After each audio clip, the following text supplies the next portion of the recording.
Hello everyone, class 12th लोक प्रशासन विषय में आप सभी का स्वागत है। आज हम अध्ययन करेंगे अध्याय 11 प्रशिक्षण से निबंधात्मक प्रश्न नंबर 3। इससे हमने फर्स्ट क्वेश्चन किया था। वो क्वेश्चन हमारा था प्रशिक्षण का क्या अर्थ है, इसके विभिन्न प्रकारों का वर्णन कीजिए। तो बहुत इंपॉर्टेंट क्वेश्चन इस लेसन से ये, और जो आज करने जा रहे हैं क्वेश्चन नंबर 3, लोक सेवकों के प्रशिक्षण के तरीकों का वर्णन कीजिए। ये भी इम्पोर्टेंट क्वेश्चन है। चलिए स्टार्ट करते हैं इसको।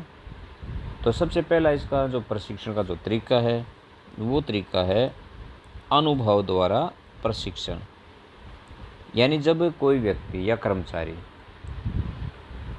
अपने कार्य से अनुभव प्राप्त करता हुआ कुछ सीखता रहता है तो उसे अनुभव पर आधारित प्रशिक्षण कहते हैं। कर्मचारियों को सेवा के दौरान एक विभाग से दूसरे विभाग में स्थानांतरित किया जाता है, यानी उसका ट्रांसफ़र या तबादला कर दिया जाता है। इस तरह वे अपने काम के अनुभव से कुछ सीखते रहते हैं। कई बार कर्मचारियों को फील्ड में भी भेजा जाता है। समय बीतने के साथ साथ व्यक्ति प्रशासन की तकनीकें सीखता रहता है और कार्यशैली में सुधार करता है। अब इसके बाद आता है औपचारिक साधनों द्वारा प्रशिक्षण। यानी इसमें विषय विशेषज्ञ की आवश्यकता होती है या प्रशिक्षण की जो सहायक सामग्रियाँ होती हैं उनकी आवश्यकता होती है। तो ये परीक्षाओं का आयोजन किया जाता है। प्रशिक्षण पूरा होने के पश्चात सर्टिफिकेट दिया जाता है। तो इस प्रकार के क्या होते हैं, औपचारिक साधनों द्वारा प्रशिक्षण होता है। यानी प्रशिक्षण की इस पद्धति में परीक्षाएं आयोजित की जाती हैं। प्रशासन के वरिष्ठ अधिकारी व विषय विशेषज्ञ परीक्षणार्थियों को व्याख्यान देते हैं। प्रशिक्षण निश्चित पाठ्यक्रम अनुसार दिया जाता है। जिस प्रकार आप स्कूल में पढ़ते हो, आपकी बुक्स वगैरह होती हैं, तो इसी प्रकार इनकी भी बुक्स वगैरह होती हैं, पाठ्यक्रम होता है। सामूहिक चर्चा व कार्यशाला, यानी जहाँ पर हम क्या कहते हैं, आपका लैब होते हैं, का प्रबंध भी किया जाता है। अधिकांश देशों में इस पद्धति को अपनाया गया है। तो यहाँ तक इसको कर लेंगे। इसके बाद आता है सम्मेलन द्वारा प्रशिक्षण। नेक्स्ट तीसरा जो हमारा सम्मेलन द्वारा प्रशिक्षण। प्रशिक्षण की यह पद्धति बहुत प्रचलित है या चली हुई है। भिन्न भिन्न विभागों से चुने हुए प्रशिक्षणार्थियों का ग्रुप सम्मेलन में विभिन्न समस्याओं पर चर्चा करता है। इसमें सभी प्रशिक्षणार्थी सक्रियता से भाग लेते हैं। सभी सहभागी माने साथ में मिलके सहभागी अपने अनुभव के आधार पर विशिष्ट यानी विशेष विषयों पर अपने विचार व्यक्त करते हैं। आगे क्या लिख देंगे, इसे सम्मेलन द्वारा प्रशिक्षण कहते हैं। इसके बाद नेक्स्ट आता संचार द्वारा प्रशिक्षण। प्रशिक्षण की एक और विधि संचार की विधि है। इस विधि में कर्मचारियों को उनके विभागों के नियमों के बारे में बताया जाता है।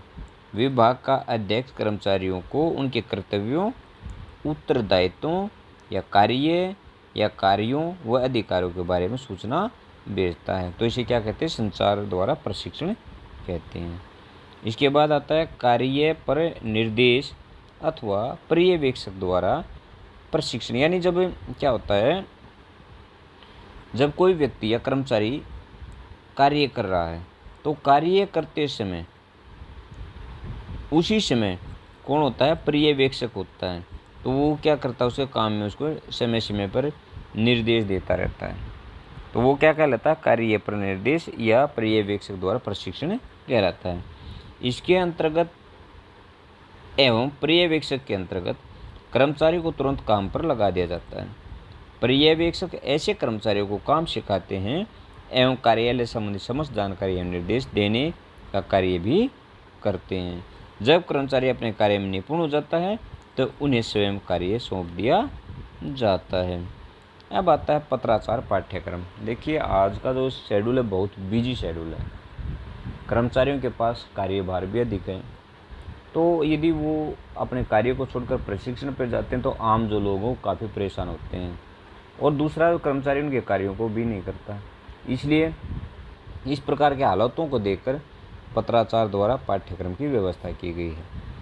इसके द्वारा यह प्रयास किया जाता है कि कर्मचारियों के काम में बिना बाधा यानी बिना रुकावट पत्राचार के माध्यम से उन्हें प्रशिक्षित किया जाए। इसके लिए समय समय पर पूरा पाठ्यक्रम तैयार करके नए लोक सेवकों को यह डाक द्वारा भेज दिया जाता है।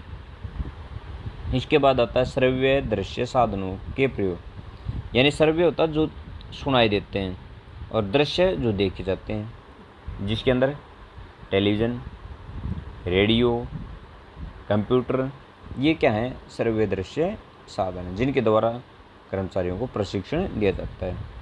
प्रशिक्षण की इस पद्धति के द्वारा कर्मचारियों को तस्वीर, चलचित्र, दूरदर्शन, रेडियो, टेप रिकॉर्डर तथा वीडियो के द्वारा उनके कार्यों से संबंधित अनेक प्रकार की का सैद्धांतिक और व्यवहारिक ज्ञान कराया जाता है। इसके बाद आता है आपका सबसे लास्ट सिंडिकेट पद्धति। इस पद्धति के अंतर्गत लोक सेवकों को छोटे छोटे दलों में बांट दिया जाता है। हर दल में एक अध्यक्ष तथा 5-6 सदस्य होते हैं। अध्यक्ष अपने दल के सदस्यों के साथ विचार विमर्श कर किसी समस्या के संबंध में प्रतिवेदन यानी अपने विचार प्रस्तुत करता है, उस पर वाद विवाद किया जाता है तथा प्रत्येक पक्ष अपने दल का बचाव तथा दूसरे दल पर प्रहार करता है। यह भी प्रशिक्षण का आधुनिक तरीका माना जाता है।